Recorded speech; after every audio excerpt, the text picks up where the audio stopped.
Bem-vindos de volta, estudantes, à nossa segunda aula sobre os Estados Unidos, a colonização inglesa nos Estados Unidos. Agora nós vamos ver as características das 13 colônias. As 13 colônias eram povoações instaladas pelos britânicos na costa leste da América, no decorrer do século XVII, essa parte em vermelho que nós estamos vendo aqui no mapa. Os colonos se fixaram entre o Oceano Atlântico e os Montes Apalaches, constituindo o embrião dos futuros 13 estados norte-americanos. As 13 colônias situadas neste litoral do Atlântico se desenvolveram de maneira distinta entre si e marcaram profundamente a formação dos Estados Unidos. As 13 colônias eram constituídas por Carolina do Norte, Carolina do Sul, Connecticut, Delaware, Geórgia, Rhode Island, Massachusetts, Maryland, New Hampshire, Nova York, ou New York, Nova Jersey, New Jersey, Pensilvânia e Virgínia, como nós estamos vendo aqui no mapa. As partes aqui coloridas, né? Tirando a amarela, claro. Oficialmente, a colonização inglesa começou em 1607 com a fundação da cidade de Jamestown, na Virgínia. A ocupação ocorreu no decorrer do século XII, quando a Grã-Bretanha vivia um período de revoluções e disputas políticas e religiosas. Por discordar das ideias absolutistas e teológicas discutidas durante a Revolução Puritana, grupos de protestantes, calvinistas e presbiterianos deixaram a Grã-Bretanha e encontraram na América um novo lar para escapar das perseguições religiosas e professar sua fé. Este território pertencia, segundo o Tratado de Tordesilhas, à coroa espanhola. No entanto, naquele momento, os espanhóis travavam ou estavam, ocupados em conquistar a região do México, mais ao sul, e do Peru, bem aqui na América do Sul, e acabaram não ocupando essa zona que hoje é os Estados Unidos. Ainda assim, os espanhóis se estabeleceram na Flórida em 1565 e na costa oeste. Algumas características das 13 colônias nós vamos ver a partir deste momento. Segundo a localização geográfica, as colônias da costa leste da América do Norte podem ser divididas em 3. A norte, que ganhou o nome de Nova Inglaterra, o centro e o sul. E cada uma delas desenvolveu um perfil socioeconômico diferente. Vejamos. As colônias do norte, a Nova Inglaterra, como aponta o nosso mapa aqui em rosa. Os peregrinos que chegaram no barco Mayflower formaram parte da colonização da Nova Inglaterra, que compreendiam os territórios de Massachusetts, Delaware, Connecticut, Rhode Island e Maine. Os colonos se dirigiam ali especialmente em busca de liberdade religiosa e política, como estamos vendo aqui, os primeiros imigrantes. Assim, desenvolveram uma ligação muito forte entre a religião e a política, pois as decisões eram tomadas em assembleias dentro da igreja. O clima era hostil e a agricultura não era rentável.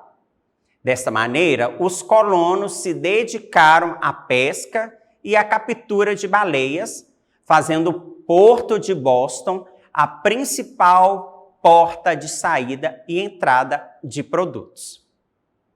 Apesar da mão de obra livre ser predominante, existiam africanos escravizados que faziam os trabalhos domésticos. Alguns eram livres, mas ainda assim tratados de forma inferior a uma pessoa de pele branca. As colônias do centro eram formadas por Nova York, Nova Jersey, Pensilvânia e Delaware. Essa parte em amarelo ou laranja do nosso mapa, onde tem a lupa. Nesta zona, houve ocupação dos holandeses, suecos e alemães, que gradualmente foram expulsos pelos colonos britânicos. Nessa região, o clima era mais favorável ao cultivo e foi desenvolvida tanto a agricultura de subsistência como aquela que permitia a venda de excedentes. Por ficar no centro, entre o norte e o sul uma área quente e o norte uma área bem gelada, então eles puderam desenvolver essas duas práticas agrícolas, tanto de subsistência, aquela que eles precisavam e que eles utilizavam para se manter, né, para se alimentar, e o excedente, aquilo que sobrava para comercializar. O trabalho escravo convivia com a mão de obra livre. Igualmente, foram instaladas fábricas têxteis e de siderurgia. Ocorria trocas comerciais entre colônias espanholas e portuguesas da América do Sul, ou portuguesa, né, porque foi só uma, o Brasil, que incluía um tráfico humano com a África. Então, eles compravam os escravos dos espanhóis e dos portugueses. Aqui nós temos um exemplo de uma casa típica das colônias do centro da costa leste americana. E essa casa, ela está esse modelo arquitetônico de casa, ela está todo o tempo nos filmes, são retratados, né? Então a gente já tem uma familiaridade com essa arquitetura. A gente foca nela, a gente visualiza e fala assim, é os Estados Unidos. Então, essa é uma arquitetura típica da colônia do centro das 13 colônias.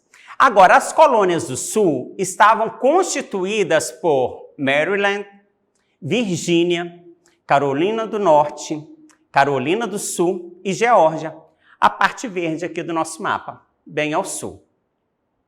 Ao contrário das colônias do norte, as áreas exploradas na região sul da costa leste tiveram uma ocupação distinta. Nessa região, o clima era subtropical, o que favoreceu a implantação da monocultura de produtos como arroz, algodão e tabaco. Monocultura é quando grandes propriedades vão produzir somente um tipo de plantação, né? Um tipo de plantação mesmo, de agricultura, né? Quando vai plantar algodão, a maioria só vai plantar algodão, porque vai visar o mercado externo, vai vender para o mercado externo, para outros países. No caso, a Inglaterra, que vai lucrar com isso. No sul, era mais comum o trabalho da lavoura ser realizado por negros, escravizados. Leia-se africanos. A produção era voltada basicamente para a exportação e baseada na grande propriedade, como eu disse.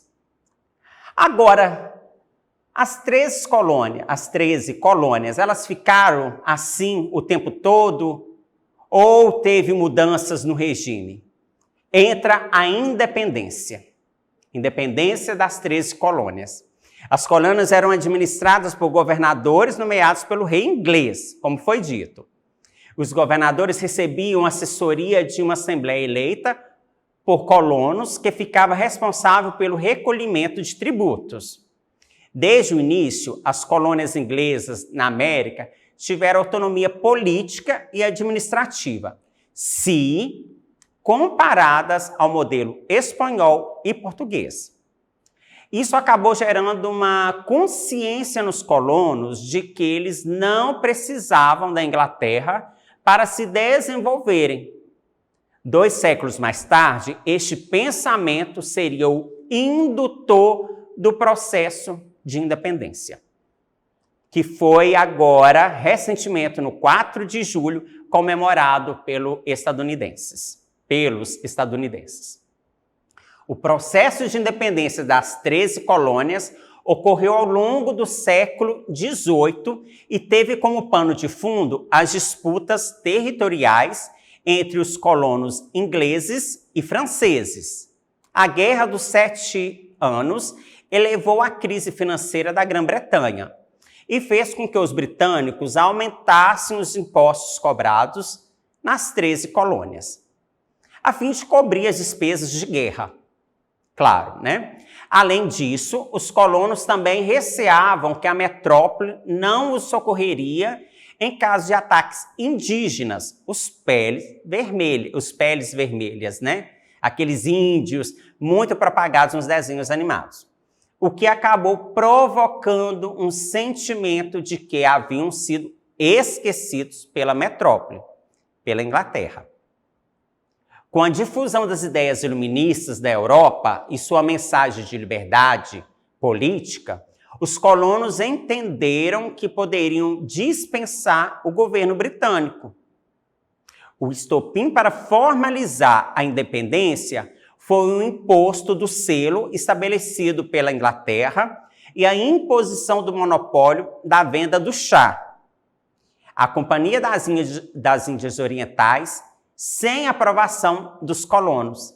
Então, o chá produzido nas 13 colônias, principalmente na colônia do centro e norte, só poderiam ser comercializados com a própria Inglaterra, o que ocorria com o Brasil e com Portugal. Até 1808, só podia comprar e vender de Portugal.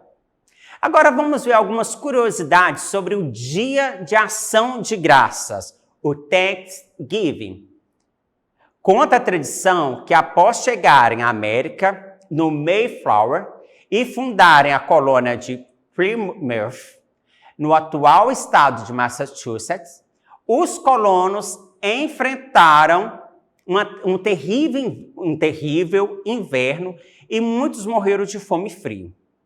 Porém, com a ajuda de indígenas Wampag, que lhes forneceram alimentos e sementes de milho para cultivo, os colonos teriam sobrevivido.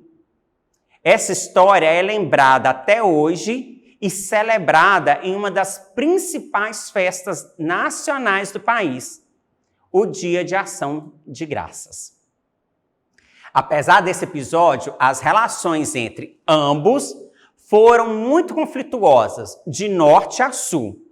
A população indígena diminuiu drasticamente e, diferentemente do que ocorria nas colônias espanholas e portuguesas na América, os ingleses não promoveram a evangelização e quase nenhuma integração entre ameríndios e brancos.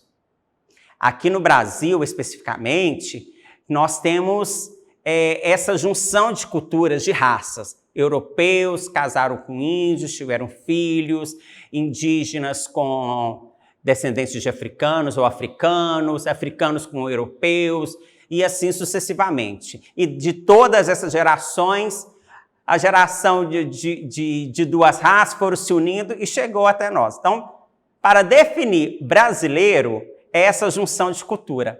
Lá, praticamente isso não aconteceu. Raríssimos casos que ameríndios, ou os indígenas estadunidenses, tiveram filhos com os brancos europeus. Aconteciam, mas pouquíssimo. Para celebrar essa festa de ação de graças, ela é até mais importante para os estadunidenses do que o próprio 25 de dezembro, o Natal dos cristãos. Então, para eles, essa festa de ação de graças, que acontece alguns dias antes do 25 de dezembro, do Natal, ele é um feriado mais importante do que o Natal. E isso foi passando também para outras culturas. E aqui no Brasil, algumas pessoas têm o hábito de celebrar o Dia de Ação de Graças. Então, esse Dia de Ação de Graças, como nós vimos, ele vem estabelecer um agradecimento, né, dos colonos que conseguiram sobreviver por causa da ajuda dos ameríndios, dos indígenas estadunidenses. Mas a relação de amizade ficaram, né? Porque são várias datas, são vários anos nessa data. E o milho tem uma importância muito grande na cultura estadunidense.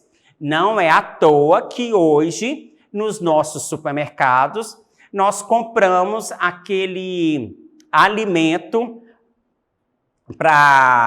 que vem em caixas, né? Os famosos sucrilhos, que são de milho, que não é uma cultura nossa, mas uma cultura estadunidense, para tomar o café da manhã.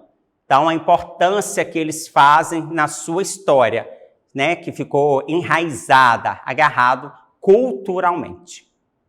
Então, só para a gente fazer um paralelo do antigo para o novo, para o moderno. O porquê que eles comemoram, o porquê dessa data, porque o milho faz parte da alimentação dos estadunidenses. Depois, nós vamos ver também a matança dos peles vermelhas, dos indígenas, por causa que os colonizadores vão avançar em direção a oeste dos Estados Unidos. Mas numa próxima aula, onde a gente vai ver a formação dos Estados Unidos da América no seu contorno, nas suas fronteiras atuais. Mas uma próxima aula. Isso é só uma curiosidade para a gente ficar atento na nossa plataforma, na nossa TV e também nos noticiários, que é muito importante.